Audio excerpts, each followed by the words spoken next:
hustlers, road players, tournament champions. Hear the stories, get their advice, learn about their lives. Our host, Joey Ryan, brings you an inside look at the professional pool player.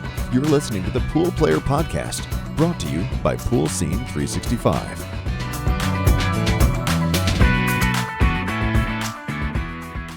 Hey, welcome to the Pool Player Podcast, brought to you by Pool Scene 365. I'm your host, Joey Ryan. If you're enjoying this content, do me a favor and hit the subscribe button, the like, go ahead and share it, and do me a favor and put a comment on this video and let me know, hey, what are some things you want to see, some things you want me to ask, maybe ways that I could do it better. I'd love to get your feedback and kind of incorporate that into the show. This episode falls into our industry leader category. And today I'm talking with a really special guest. He's the current owner and CEO of CueSports International. I'd like to welcome Ozzy Reynolds to the show. Hey, Ozzy, how's it going? Good, Joey. Thank you. So, Ozzy, what first got you interested in pool? When did you first start playing pool? Well, I remember being a very small child, and my grandmother bought this little tiny toy pool table that you would get at like Kmart. And that was a really exciting day for me. I set it up and like literally, I think it was 3 feet long max. And it's one of these things that's got the little cardboard head, and it kind of bows in about 10 minutes. Not like a bowl, and all the balls just roll to the center. So it was totally worthless, but it did spark an interest in the game. And I love that thing. Eventually, I almost got big enough to play on a real pool table. And I remember my father taking me to an arcade. We didn't really have a pool hall where I grew up. Took me to an arcade that had a 7-foot pool table. And I remember him pulling up one of those old plastic milk crates to the edge of the table. And I would stand on that so I could actually see over the rail and pretend like I was playing pool. That's the thing that sparked the interest. I fell in love with the game, the beauty of the game.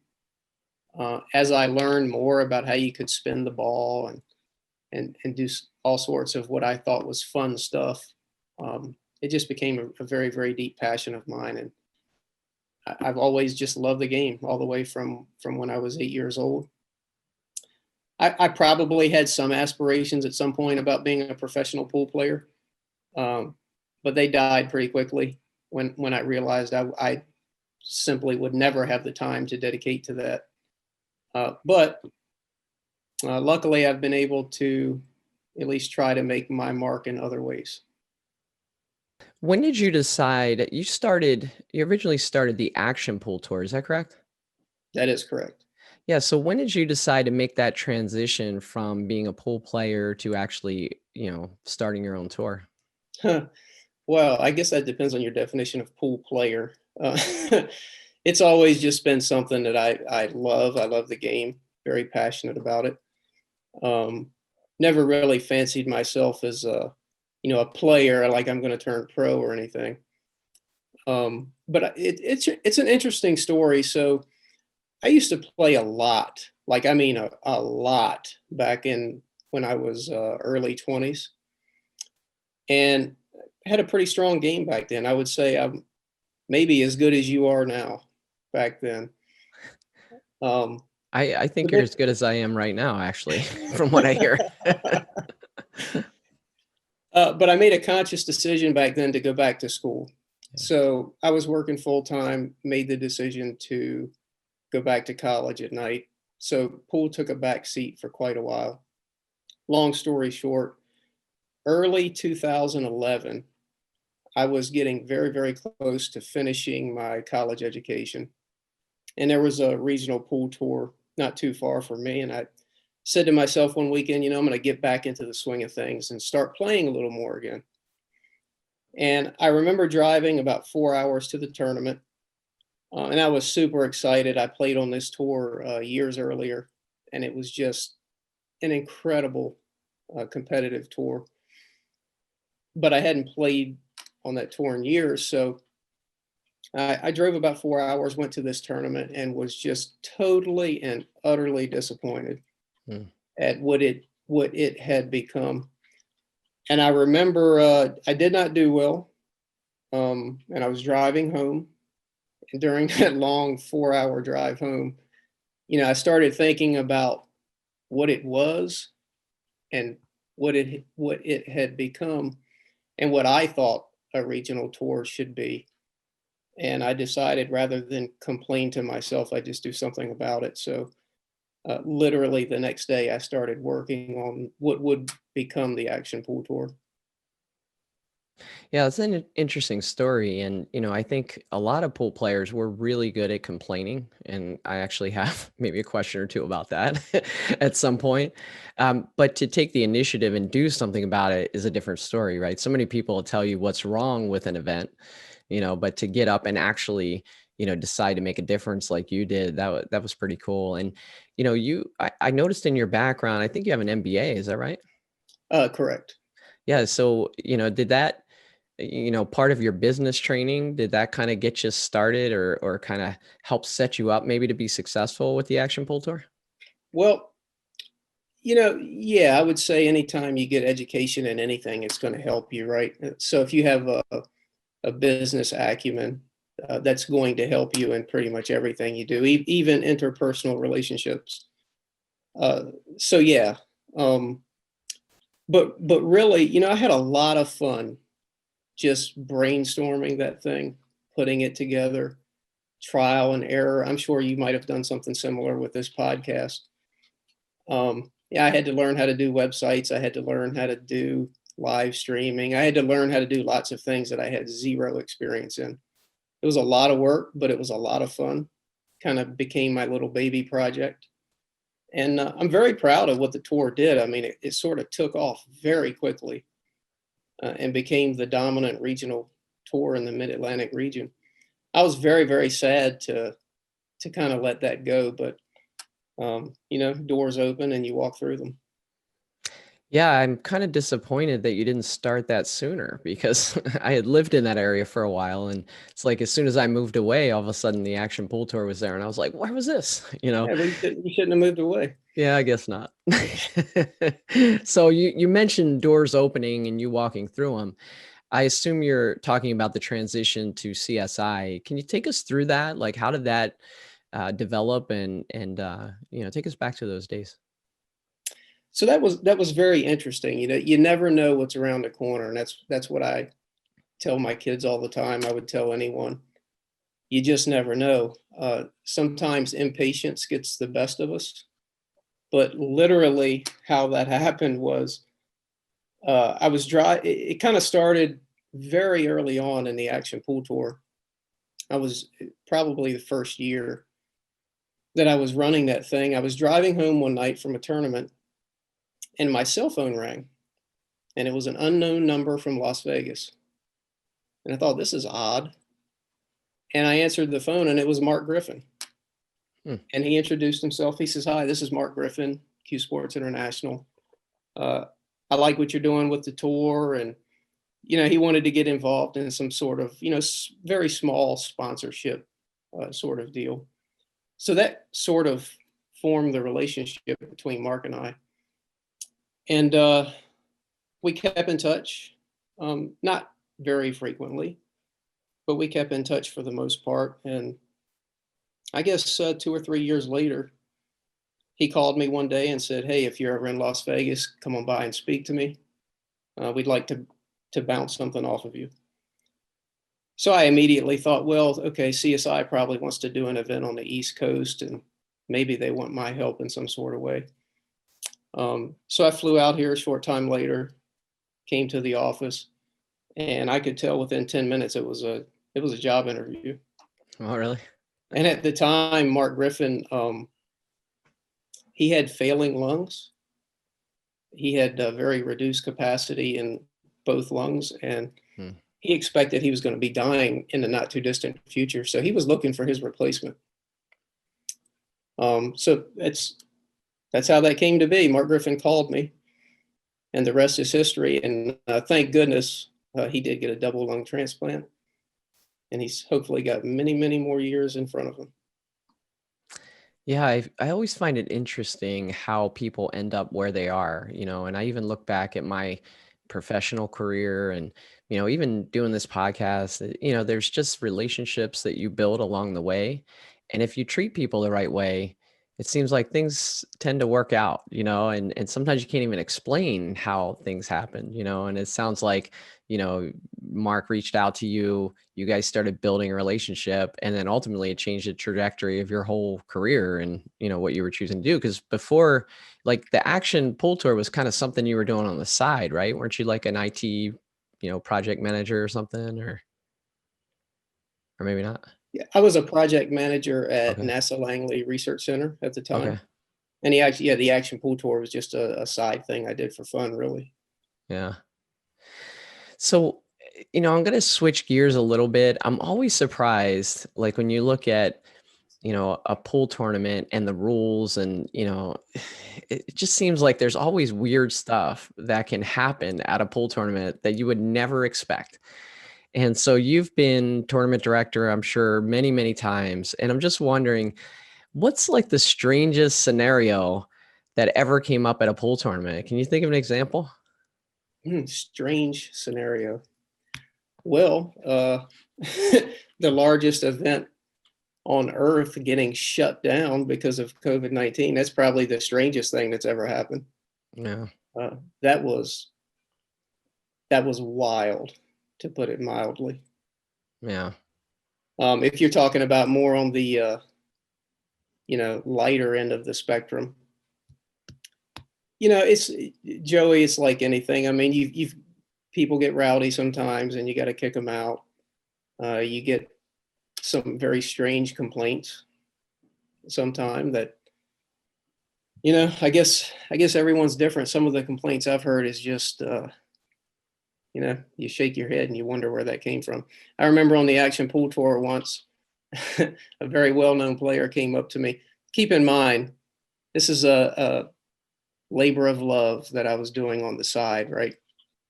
And these things don't make money. I mean, you do it because you love to do it. And this well-known player who had won, 6 of the last 8 tournaments in a row, he finally lost a match and got put on the one-loss side. And he came up to me and says, Ozzy, that ball skidded. That last ball skidded, caused me to lose that game. You should buy brand new Aramith sets of balls, all your tournaments. Yeah. So I'm going to carry about 20 sets of balls around to every tournament. Jeez. So Yeah. that may not seem very strange to some people, but at the time, I could have done without that comment. Yeah. Well, you kind of alluded to that, and with that example, how do you deal with the criticism that you face? Because there's no way, having the largest pool tournament in the world, there's no way that you can please everybody. And you'll notice after the event, like I was thoroughly impressed. For years I never participated in the BCA events, and for when I moved to Denver, somebody asked me to join a team. I joined a team. I went out there to play. And I don't know, I just had this expectation in my mind it would be like any other pool tournament. And the matches were scheduled. There was an online bracket. Everything worked like clockwork. And I was like, this is the best tournament I've ever played in. It just, everything was smooth and everything was great. And then you're at the coffee shop or you're in the casino and you're talking to somebody and they're like, yeah, this tournament sucks. Like this happened, that happened. And I'm like, well, I don't get it. How could two people have such an opposite experience at an event? And it kind of made me realize that, as pool players, we like to complain a lot. How do you deal with, the complaints and, the mental toll it must take on you? I'll be honest, it was hard at first when I took this job back in 2014. Um, it was a hard transition to listen to just the volume and sometimes sheer hatred of complaints that we get over lots of a range of different things. But I've learned over time that it's not personal. I don't think any of these people, stalk me out on a personal basis, or any of my staff for that matter. to complain about something. It just kind of comes with the territory, Joey. Anytime, whether it's pool or any other business, I think if you service as many customers as we service, if you touch as many of your customers as we touch, everybody's not going to be happy all of the time. And as pool players, I think a lot of us are very, very passionate about the game. And certainly it's a big commitment to fly out to Las Vegas, for example, and get a hotel room and airline tickets and stay there for 5 or 6 days. You want to do well. And when things don't go so well, when you've made that sort of commitment, it's easy to get emotional about things. So I've learned to not take it personal. I've gotten very good at listening to it, determining if there's any usable information in that complaint or, constructive criticism.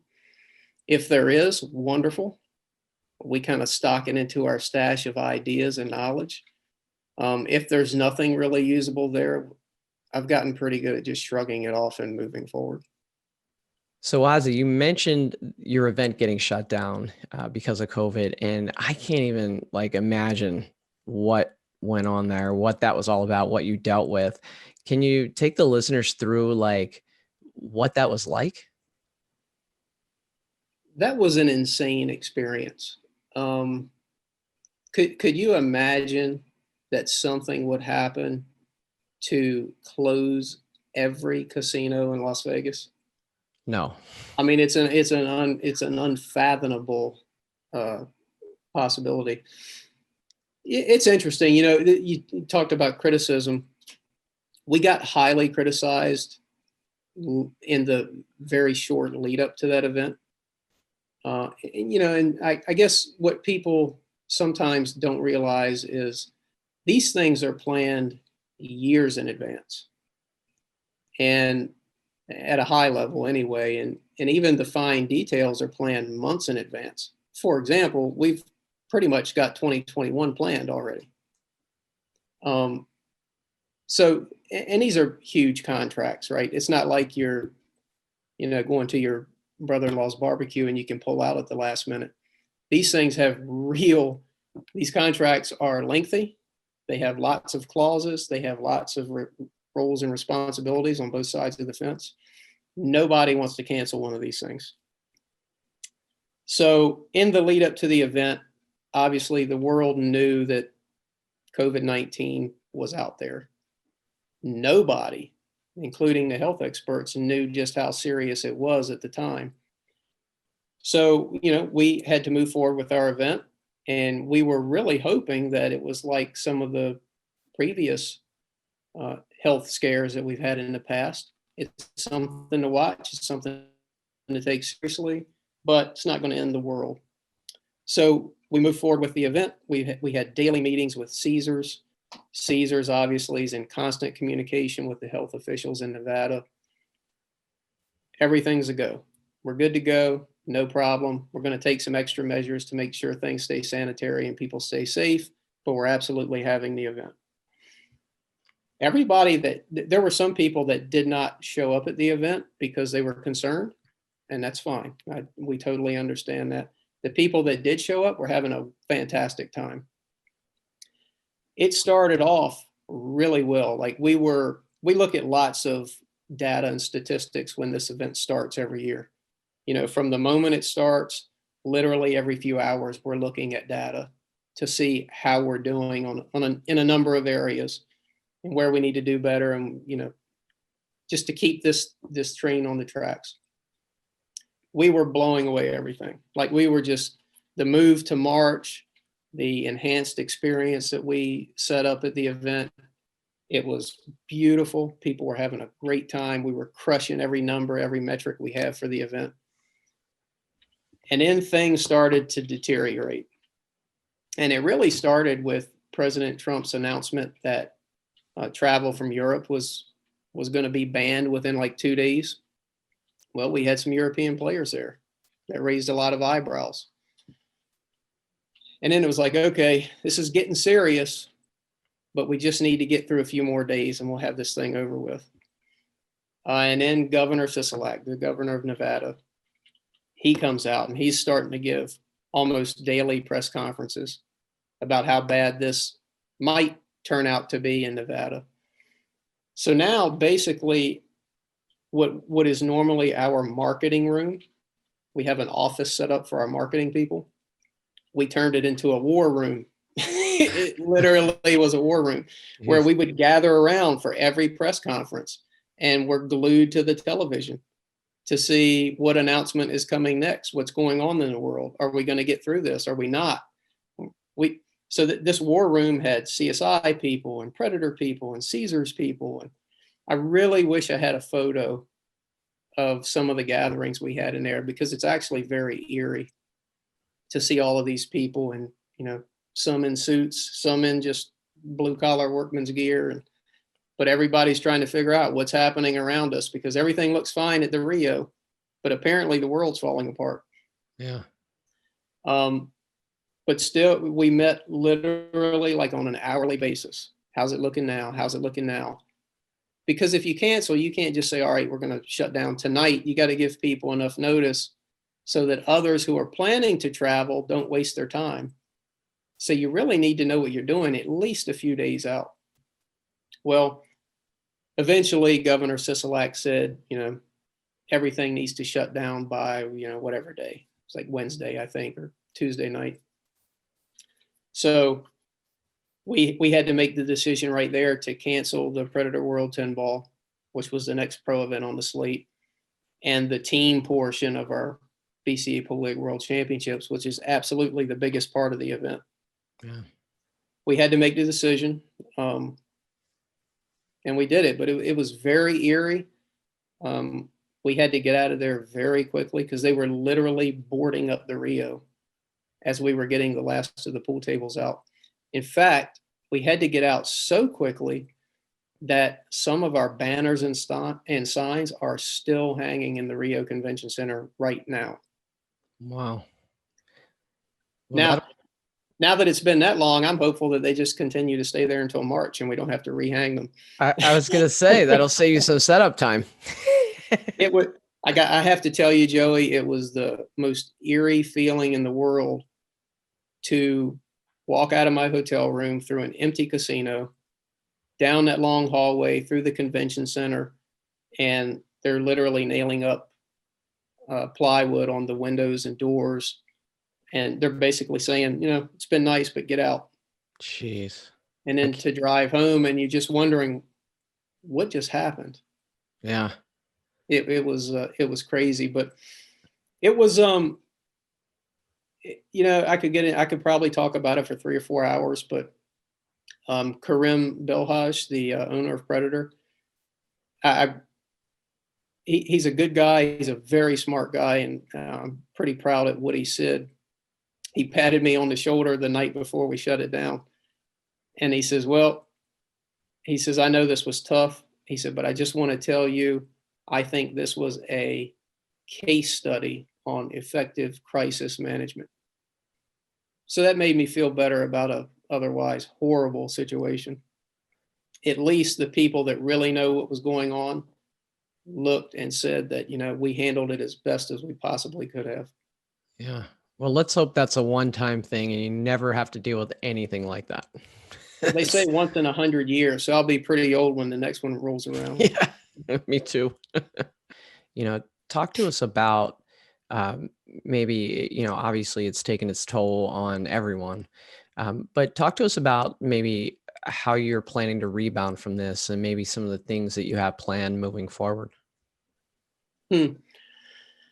Well, anybody in pool, I think, well, not anybody, but most companies involved in pool, this has been one tough year.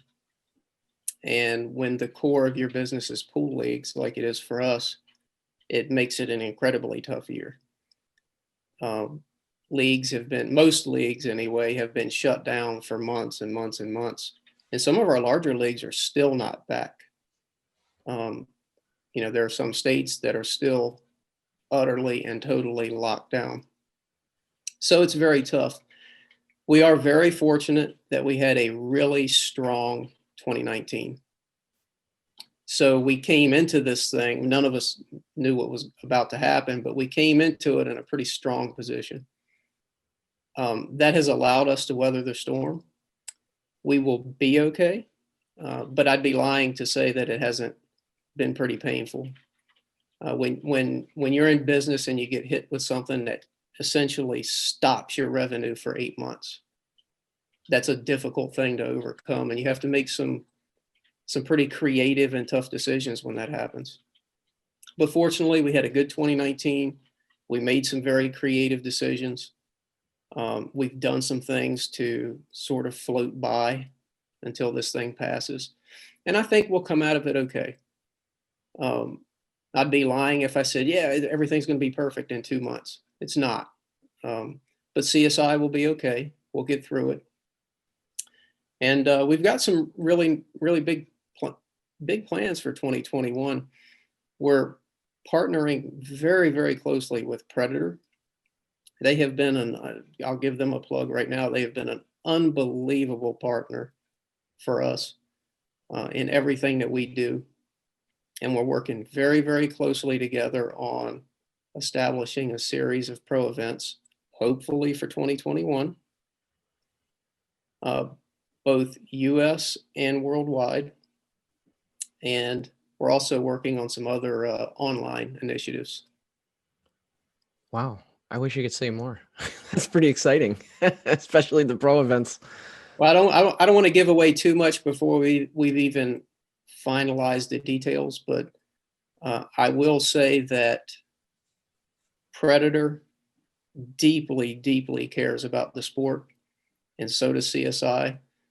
And that's why we've sort of formed this natural bond and relationship, because it's not about, for us, for both of our companies, it's not about, protecting your piece of the pie or just making a few extra bucks. We both deeply care about the sport. We want to grow it. I think we share a common vision of how that should be done. And we've got some big things planned. Yeah, that's awesome to hear. I'm really excited to find out what that's going to be and what it's going to look like. Part of the reason I'm doing this podcast is because for years, I'm kind of older. I'm 48 now, and I grew up watching pool on television, and it was just a thing. And, my dad and I would sit there and watch it. Then we go into the basement and hit balls, and so, seeing kind of what it's been like the last couple decades, really, and the fact that there hasn't been a lot of professional pool, I said, well, I can sit here and continue to complain about it, or I can try to do something. And, it's a little podcast right now, but I'm hoping it grows into something big. And, I'm trying to highlight players. I'm trying to highlight industry leaders like yourself to really get people watching and interested and wanting to know more about pool, so the game can grow. And so, I ask every single guest that I have on ideas for growing the professional game, in the United States. And, I've had at least, I'd say 3 guests so far that have mentioned something about the pool leagues and maybe the role that they could play, and it always, and I'm sure you've heard this before, but it always I know comes, where this is going. yeah, it always comes back to, the league player, they pay their $12, or $14 or whatever it is. And what if they could pay $13 or $15 and $1 could go into funding, a professional pool tour or something like that? Because, there's tons of league players out there. And, what do you think about that notion? Could you, if it's not possible, could you explain why it's not possible or some of the challenges with that? So anything's possible. You're right. I mean, that's the age-old common answer to how do we inject more money into the professional game. And it's an easy thing to say, right? Oh, there's a 500,000 league members between all the organizations. Have all of them kick in $1 each per year, and we've got plenty of funding. But here's what people need to realize, pros included. What are they paying for? Even if it's $1, what are they paying for?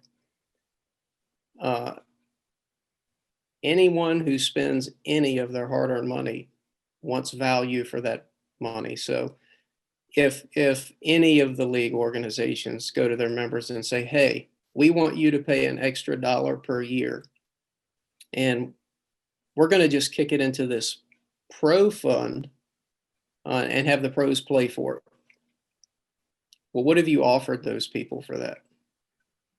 I mean, the ability to watch them play pool simply is not enough right now, at least.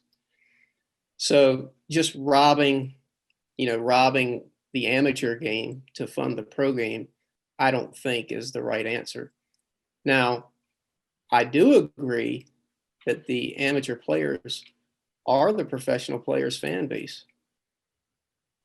That's where this, I've always said we have to understand the difference between participation and spectatorship. Right now, what I think we have is laziness on all sides. So, for example, Joey, have you noticed, I'm going to talk about both, so I don't want to seem like I'm banging on the pros here, but have you noticed pros helping to promote the game or events that they're going to next month? What do they do to bring more value to the event? What do they do to increase their fan base? Are they active on social media? Are they actively trying to get more people interested in watching them play?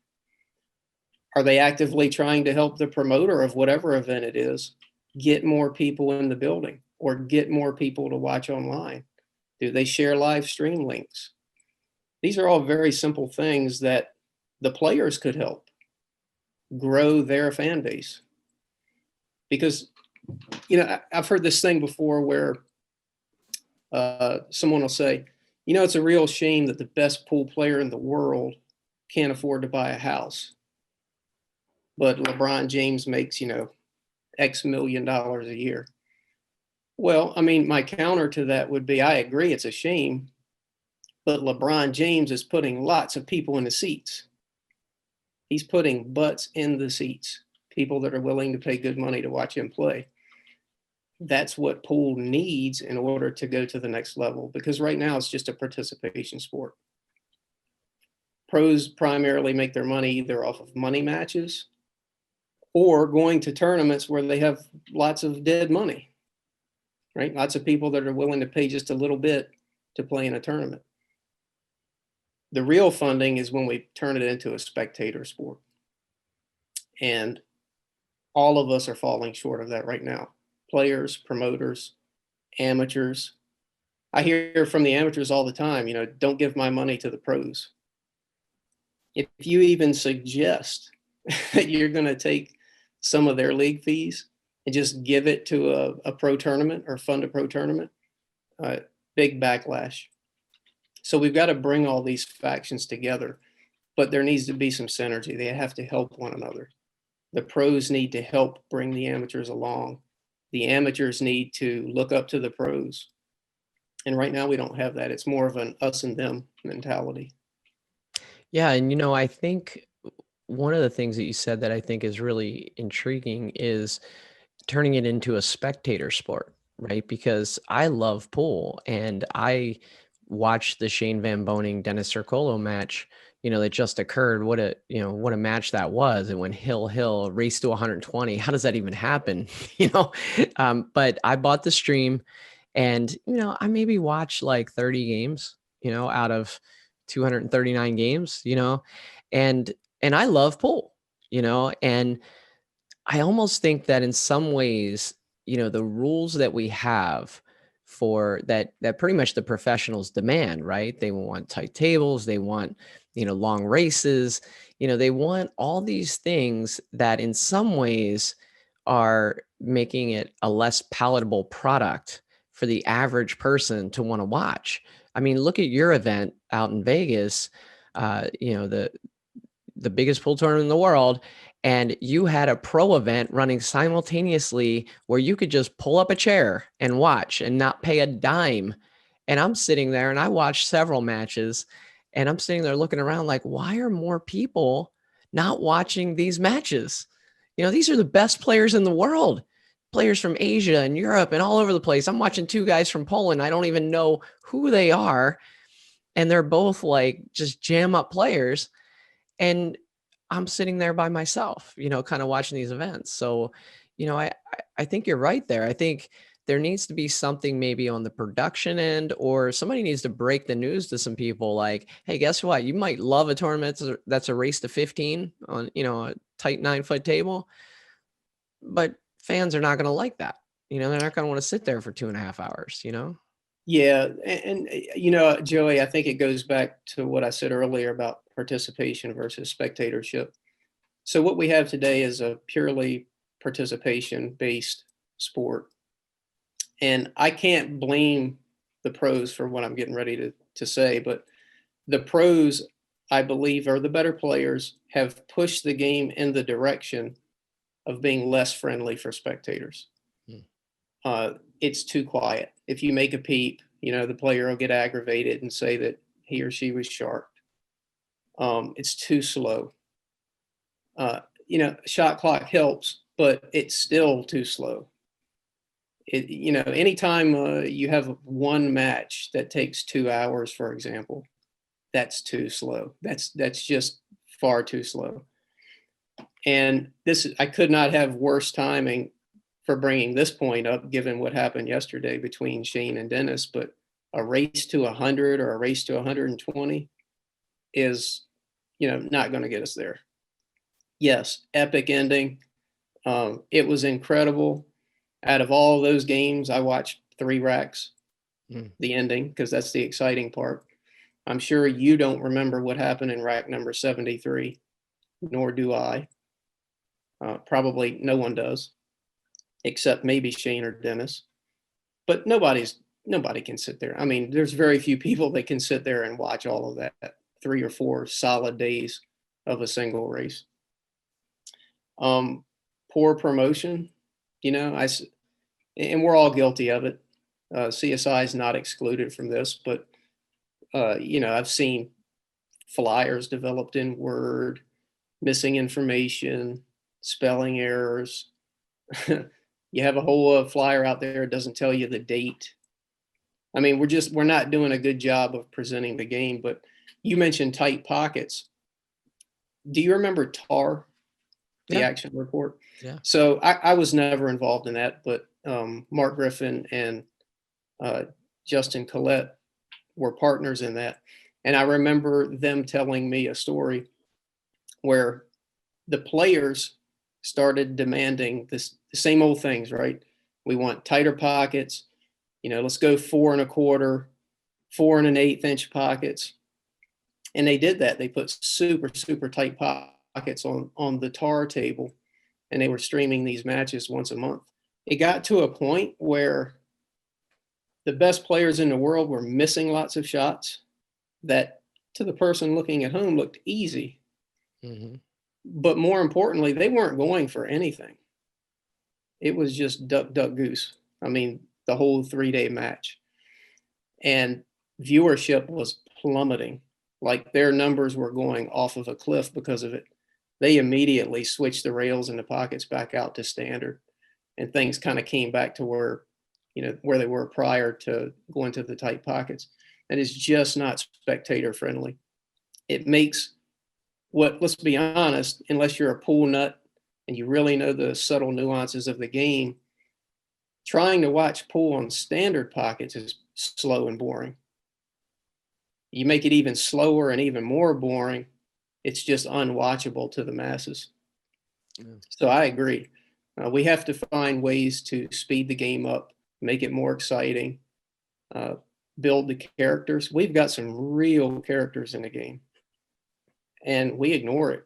I mean, we just put their faces on a flyer and, count on everyone to know who these people are and what their story is, but they don't. Yeah. So about the characters, I've said that for a long time, and I think one of the analogies that people use is looking at poker and pool, right? And poker's been so successful. And, you brought up a couple things. You talked about the characters. Well, that's one thing poker does really well, right? They have the feature table, and then they go out to a side table and they talk about this guy, and he's got, oh yeah, this guy, he's a, basketball player, and he also plays poker or whatever.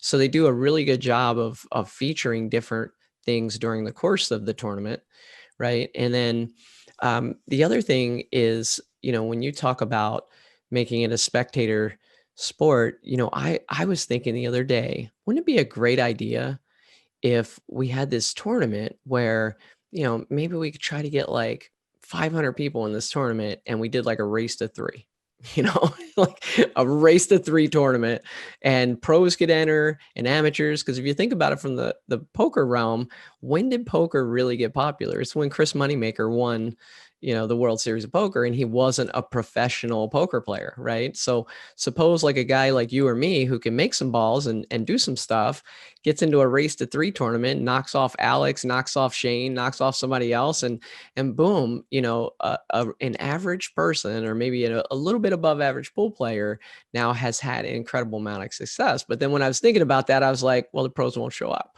because why would they want to play a race to three and risk losing to someone like me? So yeah, you stole the words right out of my mouth. It reminds me of a few years ago when, boy, we caught all kinds of heat for this, but we transitioned the U.S. Open 8-ball and 10-ball to 7-foot tables. And we did that for 2 years, I believe. The first year we did that for very strategic reasons. So we have a fairly large YouTube channel. It's one of the largest pool channels on YouTube, I believe. And we started noticing a very, very clear trend. 8-ball and 7-foot pool tables dominated everything. If you looked at the top, 10 videos in any snapshot of time, it was 8-ball, 7-foot tables, 8-ball, 7-foot tables, 8-ball, 7-foot tables, Efren, 8-ball, 7-foot tables. It was just clear what people wanted to watch. So we had done the U.S. Open 10-ball and 8-ball and 9-foot tables in the past. I don't remember what year this was, 2016 maybe. We transitioned those to 7-foot tables. And we thought at our league event, it was going to garner a lot more interest from our league players. The spectatorship would grow in person as well as online. So we did that. The field that first year was smaller because the pros didn't want to play on 7-foot tables. But the viewership on YouTube exploded. The number of people in the stands, although we weren't counting them because it's free, it just seemed like it was packed all of the time. So from that standpoint, we really felt like it worked. Like we were giving our audience and our spectators what they wanted to see. The problem was the pros did nothing but complain about it. And I can't blame them. They're trying to make a living by winning a tournament. They're not getting a direct, immediate benefit from more people watching. So they want conditions that give them greater chances of winning, which would be 9-foot table, tight pockets, be quiet, long races. So we've got this constant struggle between what the pros need in order to make a living on a participation level, but we're trying to grow the sport from a spectator and viewership aspect, and those things don't immediately pay off. So we're sort of caught in this tug of war struggle at the moment, and I'd really like to find a way to overcome that. Yeah, and not to knock the pros in any way, but it's almost like they're a little short-sighted, right? They're concerned about how they're going to do in a particular event and not really thinking about the big picture, right? And what this could mean if pool gathered this huge following. And yeah, you might, for a couple years, you might lose to some people you're not supposed to lose to because the conditions aren't, in your favor, totally in your favor, where you can really showcase how much better a player you are. But in the long run, now you're gonna have much more opportunity. And it's so funny. The first person I interviewed for this podcast is a good friend of mine, Mike Davis. And I had this idea one time, and I was traveling a lot for my day job. And on an airplane, I sketched out this entire like hierarchy, tournament system, like you get these different tiers, and then eventually there's the pro tier, and they're going to make tons of money. And, all I needed was for people to trust me, and I remember it was so humbling because I sit down there with Mike and I lay it all out in his kitchen. And I said, look, Mike, this is going to work. All players have to do is just trust that it's going to work. He's like, it'll never work. And I said, well, what do you mean? And he said, well, they've been burned too many times. They're not very trusting. And, I think he never really said this explicitly, but I think the truth is that a lot of times they don't see the big picture, right? They don't see it kind of coming together that it's going to help them down the road. I think that's right. Let me be clear, though. I don't really blame them. It's easy for me to sit here and say, look, professional pool player, trust us. Do these things that aren't necessarily going to benefit you for a few years, and we're going to grow this thing. And, we promise we're going to put more money into the game and you're going to benefit. That's a hard sell. I understand that. And I don't really blame them for being skeptical, and I don't blame them for caring about the here and now. And let's face it, most of these guys are not rich. So I get it. And I'm not blaming them. I'm not saying it's all their fault. It absolutely isn't. But I will say, and I don't think it's just pool players, I think just society, everyone in society in general needs immediate satisfaction and instant gratification. So putting that off until tomorrow is not a very sexy idea. So I'll give you an example. So I put together an event. This may be similar to what you were thinking of, Joey. I'm not sure. But when I was living in Virginia running the Action Pool Tour, I had an idea for an event called the East Coast 9-Ball Championship. 64-player event, 64 qualifiers. The idea was that these qualifiers would be held in local rooms all over the Mid-Atlantic, very small qualifiers, and very cheap. Don't remember the exact numbers off the top of my head, but it was like $25 entry fee. And I modeled this thing out and determined that, again, I'm going off of fuzzy memory here, so, fact check me if you want to, but based on the very low entry fee I calculated, if we got just 16 people per qualifier, then we could have, I forget, $10,000, $20,000 prize fund for a 64-player tournament. Pretty good. Yeah. It's a pretty good prize fund. But the qualifiers didn't have payouts. The winner got into the tournament, and that was it. But it was really, really cheap, and these were quick one-day tournaments. I thought, surely we could get 16 players per qualifier.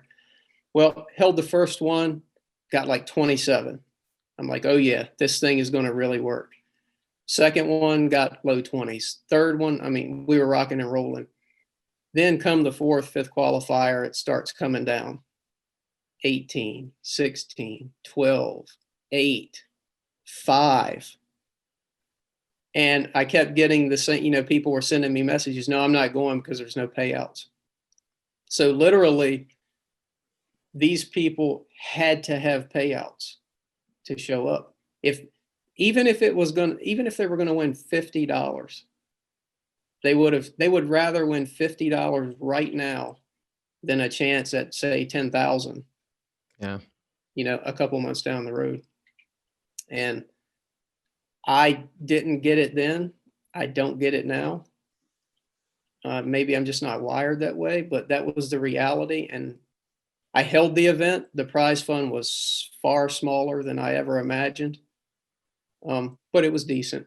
But that was a lot of work to do 64 qualifiers. And given that the interest wasn't there because there wasn't that instant gratification, I did not repeat that tournament. Yeah, my idea was similar, and it did involve a little payout at the time because I kind of anticipated that problem.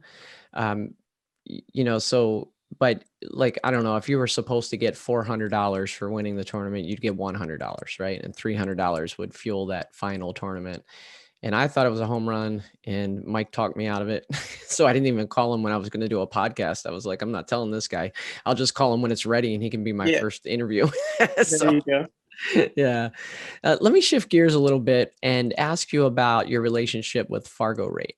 I remember, when I first heard about FargoRate, I have a background in analytics, and I was a crime analyst for 15 years, and so I love using data and analysis.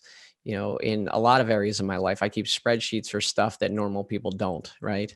And so I remember, with all of the different handicapping systems that there were throughout the country, I thought, hey, this could be huge, if this really works and people buy into this, this could be a real game changer in terms of like getting an accurate kind of, clocking someone, and using that to then, handicap events or, whatever it is. And so take us through how that relationship developed and, where it is today. Good question. So part of my job today, but even when I was first hired to come to CSI as the general manager, everybody has the next best idea. So from the day I started, to today, I routinely get emails, messages, hard letters in the mail. People pull me aside when I'm, just at the pool room, and they want to pitch their, great idea that's going to save pool. And I listen. I try to listen with an open mind, but let's face it, 99% of it is just, not good. Recycled ideas that have failed in the past. So I've probably grown a little cynical about this kind of stuff. When someone tells me they got a great idea, you go into it very skeptical. So I remember one day, it's 2014, I think, 2014 or 2015. Mark Griffin, who was the owner at that point, said, "Hey, we have a conference call at, 1:00, and it's with these guys that have created a rating system. They're calling it FargoRate. They want to present to us what they have. So we're going to do this, it wasn't Zoom back then, but it was some kind of screen sharing call." So I'm automatically thinking, it's going to be a waste of an hour when I could be doing something productive. So the call started. I was very skeptical, had no expectations, just thought it would be a waste of time.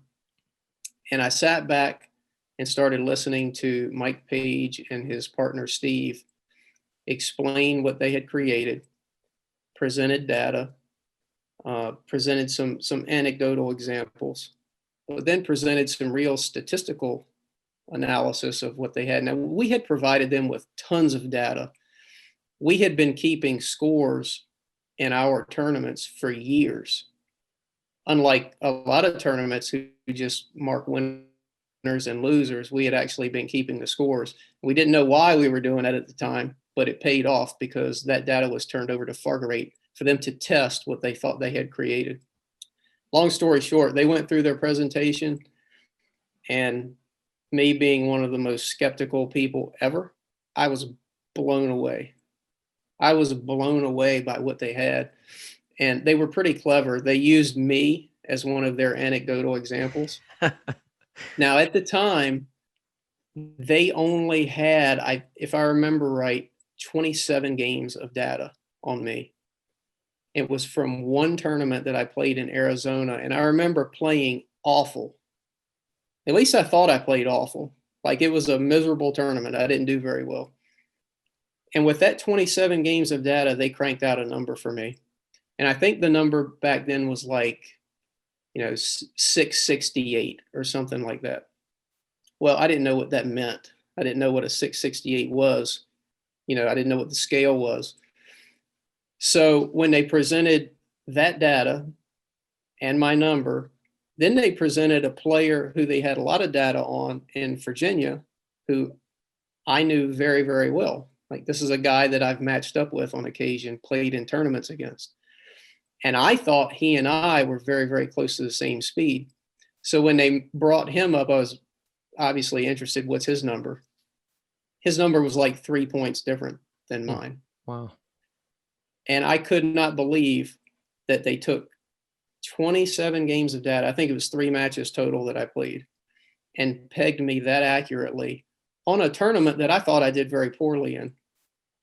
So I was blown away. And then, I started looking deeper into the algorithm and the data they had and the numbers they had on people. And back then I had my bigger frame of reference was pool players from Virginia and Maryland. I started pouring through the numbers they had on these people, and I was just blown away. I knew that this was going to be the future of pool player ratings, and Mark Griffin agreed. So FargoRate is its own company. Some people think CSI owns it. We do not. FargoRate is its own company.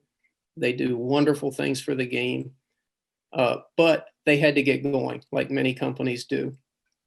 And getting going requires funding and support, and that's what we offered. We invested very, very heavily in FargoRate to help them get off the ground, because we thought it was going to be, the universal thing that could maybe help unite some of these things in pool. I mean, who couldn't get behind a performance-based, non-biased pool player rating system?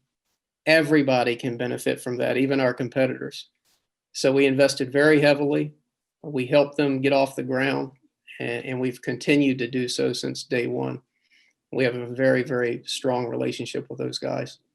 And we're very proud to say we were the first one on the FargoRate boat.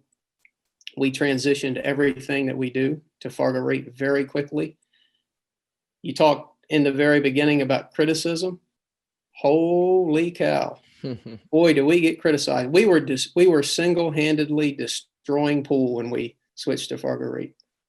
But I think, over the last few years, we've been proven right, but we're very proud of that. Yeah. So, I remember when I first learned about it, I was like, wow, this is pretty interesting. And it seemed like that you guys made that transition pretty quickly, to get that involved in your tournaments. And, I think the biggest criticism you hear about it is, where that unestablished, established point is, right? And so, and who do you let in? Do you let in the unestablished? And, it's got to be tough for an entity like yourself to turn people away. And I know you've come up with alternative events, to kind of handle that issue, that's kind of popped up. But, when you tell that story about FargoRate and them giving you the pitch, I just, like, in my mind, I just kind of see Mark sitting there and kind of telling them ahead of time, hey, look, Ozzy, he's not like, he's tough to play, he hears these pitches all the time. So why don't you work up a FargoRate on him, make him, almost like he set the whole thing up. I don't know. It's just fun. It's funny, Mark is just as skeptical as I am, maybe more so. Oh, okay. But I give Mark all the credit in the world. Mark is not afraid to invest in things he thinks will be good for pool. And at that point in time, it was his money being invested, not Ozzy Reynolds. So he deserves all of the credit, really, for helping FargoRate get off the ground. And I'm just proud to continue what he started and to continue to help FargoRate grow. How do you think? It really is, it's the universal rating system, regardless of what anybody else will say. Everything right now is being compared to FargoRate. It is the yardstick. Yeah, and the criticism about FargoRate to me is kind of ridiculous, because it's almost like in areas where it's not being used, it's not accurate. Well, that's called data and analysis, right? It's, if you have less data, then it's less, accurate. And so, why not just do what we've done in Arizona, which is, everybody, it's every tournament director uses it. All games get entered. I mean, it's pretty remarkable how it's been utilized here. And, I was out in Maryland last weekend and played in a pool tournament with my brother. And, a couple conversations came up and people were like, that FargoRate, that thing's, it's not right. And I'm like, well, it's funny, because if you come to Arizona, it's got everybody clocked. I mean, it is really hard to find somebody in Arizona that's 10 points off, high or low, and I do that. I look at people and I look at the ratings, and it's very accurate when you have, the data in there to support it. So that's right. I would like to say one thing that you touched on, because it is probably the biggest misconception that we get about FargoRate, and that's this idea of unestablished players, and you should require a certain amount of games to let people in the tournament.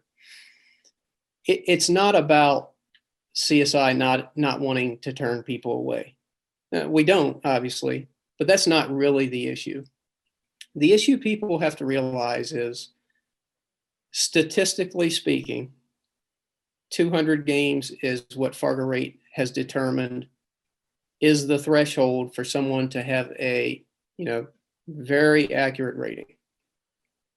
And prior to that, you're really look, in my experience, you get 100 games, you're pretty much there, unless you're just some sort of outlier anomaly that played horrible for 100 games, or you played spectacular for 100 games. Most people aren't like that. But statistically speaking, 200 is the number. If you're just a league player that plays league, Wednesday nights with your buddies, and maybe at most you're playing 5 games in one night, it takes a long time to get to 200. Mm-hmm. You may not get to 200 in a year. So, we can't create a system in which someone can loyally play league for a solid year and not be able to play in our events. That's a great point. That would be somewhat ridiculous. The other thing, and most importantly, any healthy organization is always going to bring in new people. It's a hard sell to bring in new people, but tell them they can't play in our events. Right. So we always, all of us, all of our competitors, all the league organizations out there in the world, they constantly want to bring in new people, by the way, including juniors. So you can't set up this system where you say, well, you got to have 200 games to be able to play in our events. It's not a good way to do things.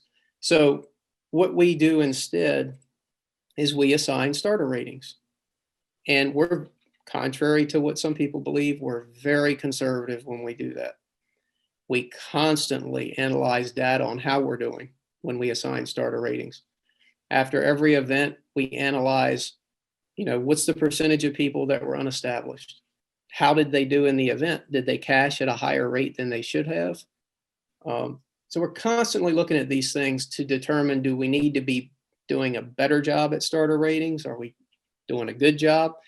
Sometimes what we find is, on average, we're rating people, I would say 10 to 30 points too high on average. And that's okay.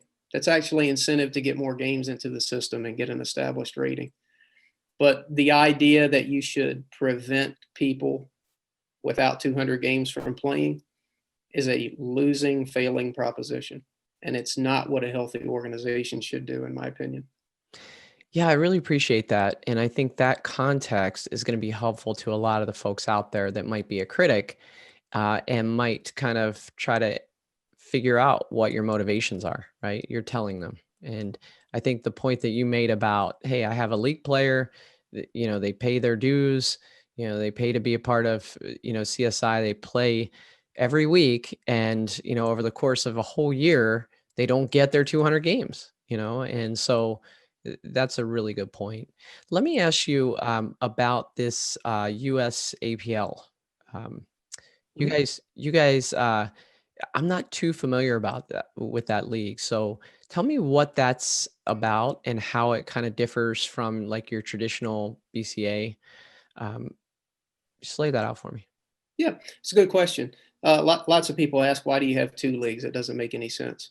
Well, it's very simple. The BCA Pool League is a sanctioning body. We're trying to get away from that word sanctioning because it has a double meaning. One of those is negative, to sanction someone as a penalty, but it's a sanctioning body. It's a membership body. So any league in the world, anywhere, any format, any scoring system, any rating system, even though we're huge proponents of FargoRate, you can be part of another league organization. I'll plug our competitors. You can be part of VNEA. You could even be part of APA. Any league, even if it's a member of our competitors.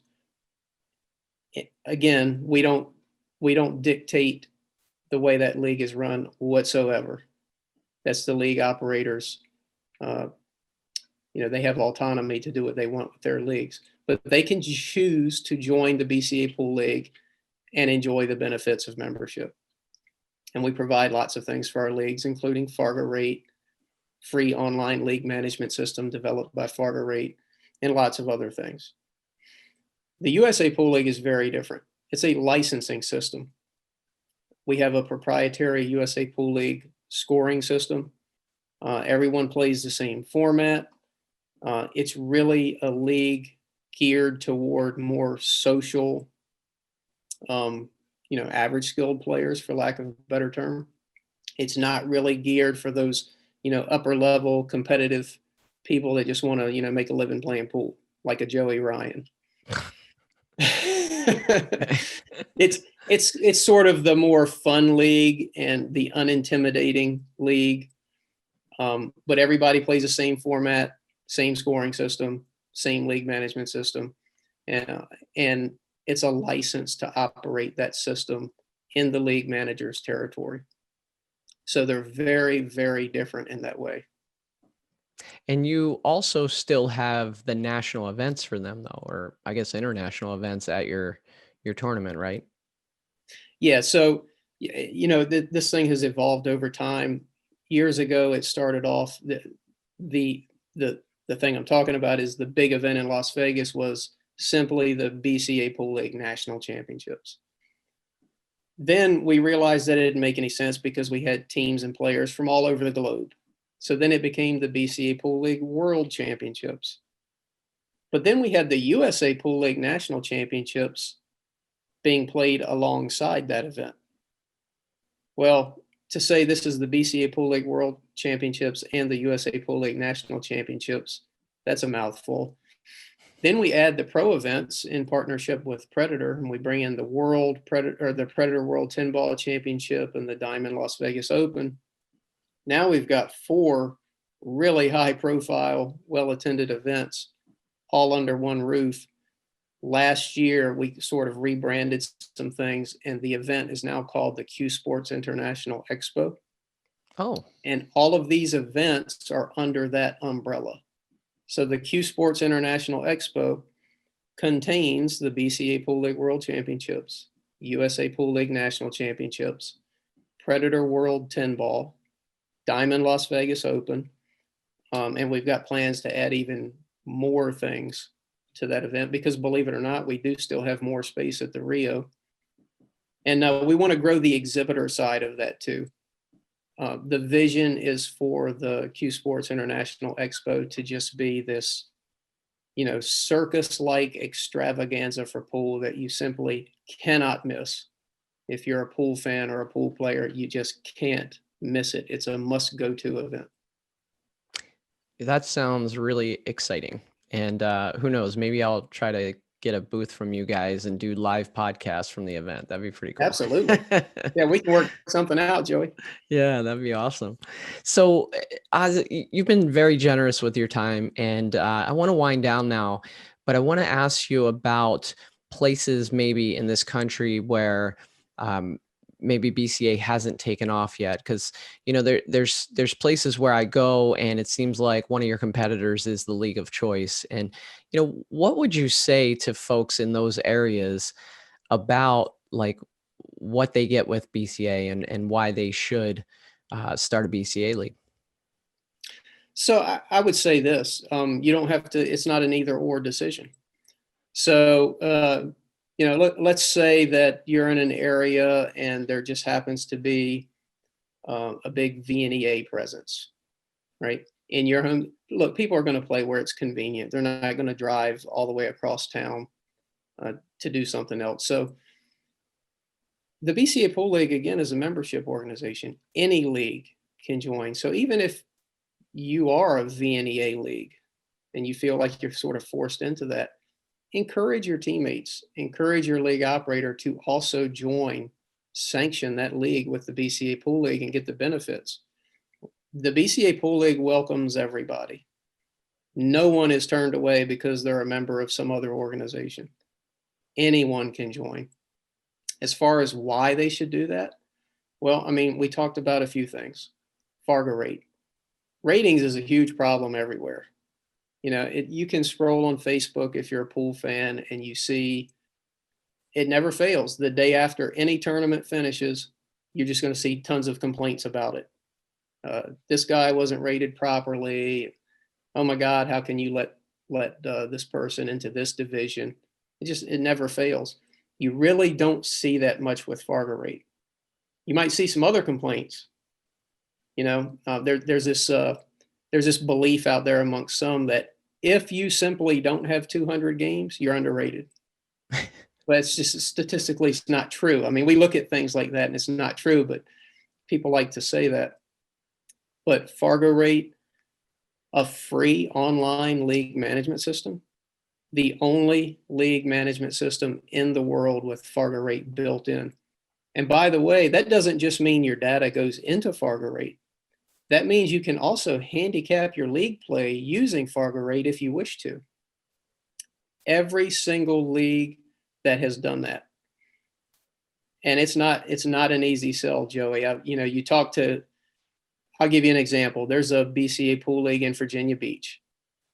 The owner of that league purchased the Action Pool Tour from me. I'm good friends with this guy, and he's a great guy. Mm-hmm.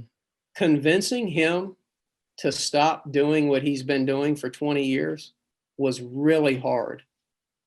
He was at the Rio. I literally sat down on a stool across from him and talked to him for 3 hours. And he finally said he would do it, probably because he didn't want to get badgered anymore.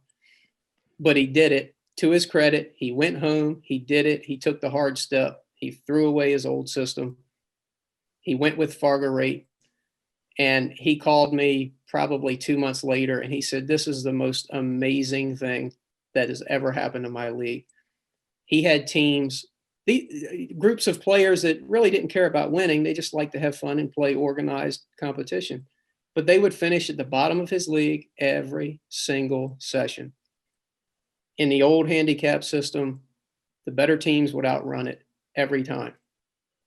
And the first session he switched to FargoRate, that team that always finished at the bottom finished like third or fourth. They were blown away. They had more fun than ever. They start telling their friends who are also pretty average players. All of a sudden, his league is growing like wildfire. It really works. And you get it for free as a BCA Pool League member. You just can't beat it. And, lots of other league organizations, they don't have software. You're just paying a fee for the right to play in their event. They may recommend some software that you have to pay some additional money for, but you get it absolutely free with the BCA Pool League. Yeah, the operator we have here in Phoenix, Todd Rowitz, is he's doing a fantastic job. I mean, we're dealing with the pandemic now, but he has iPads that go out to every team, and we're just like, bloop, I won, bloop, I lost, and you just click down the iPad and it calculates everything and takes care of everything. And it's really been a game changer for the leagues down here. So yeah, thanks for that. So so as a final kind of thought, like, is there anything that you want to share? Just anything at all, any closing thoughts with the folks out there that are listening? Well, I would just, you allowed me to just share. One of the things was there is so many misconceptions about what CSI is and what the BCA Pool League is. So if you'll allow me to just talk for a minute on that. Sometimes people refer to us as the BCA. We're not the BCA. The BCA is the Billiard Congress of America. The Billiard Congress of America started the BCA Pool League back in the late 70s. However, in 2004, I believe it was divested and sold to CueSports International. So CueSports International owns and operates the BCA Pool League and the USA Pool League. CSI is comprised of 3 divisions: CSI Leagues, CSI Events, and CSI Media. The Leagues division owns and operates the BCA Pool League and the USA Pool League. The Events division sets up and runs all of the various events that we do, amateur and pro, all over the country and soon the world. And media is our live streaming capability and our YouTube presence. So that's what we are. We're not the BCA. People still refer to it as that. We're CueSports International. And the BCA Pool League is just one of those products that we have in our portfolio. We deeply care about the sport. It's not about making a quick buck for us. We invest very, very heavily in things that we think will benefit the sport, because we believe when you grow the sport, sure, it may benefit our competitors. That's okay. We're going to grow the pie. We're going to grow the sport. And it's not all about the pro game. It's not all about the amateur game. It's about the entire sport. And that's everything from a kid picking up a cue when he's 8 years old and his dad holding the milk crate up to the table, all the way through someone winning the Predator World 10-ball championship. It's all part of the ecosystem. We care very, very deeply about that. And everything we do is with the goal of growing that entire ecosystem. Well, Ozzy, I really appreciate your time. And, that was a great explanation for me, because you hear these acronyms, BCA, CSI. And so now I clearly understand what you guys are doing, and I appreciate what you're doing for the game. And so if there's ever anything that I can do to help, please let me know. And, we're going to be pulling for you once all the regulations are lifted, to make a full recovery. Just like so many other people out there, from what we've experienced in 2020, and really have an amazing 2021. So I wish you the best, and I look forward to following your events and attending your events, and still playing in the pool league. So, well, thanks, Joey. March 3rd through 13th, the 2021 CueSports International Expo. Awesome. It Thanks, is Doc. on. Don't miss it.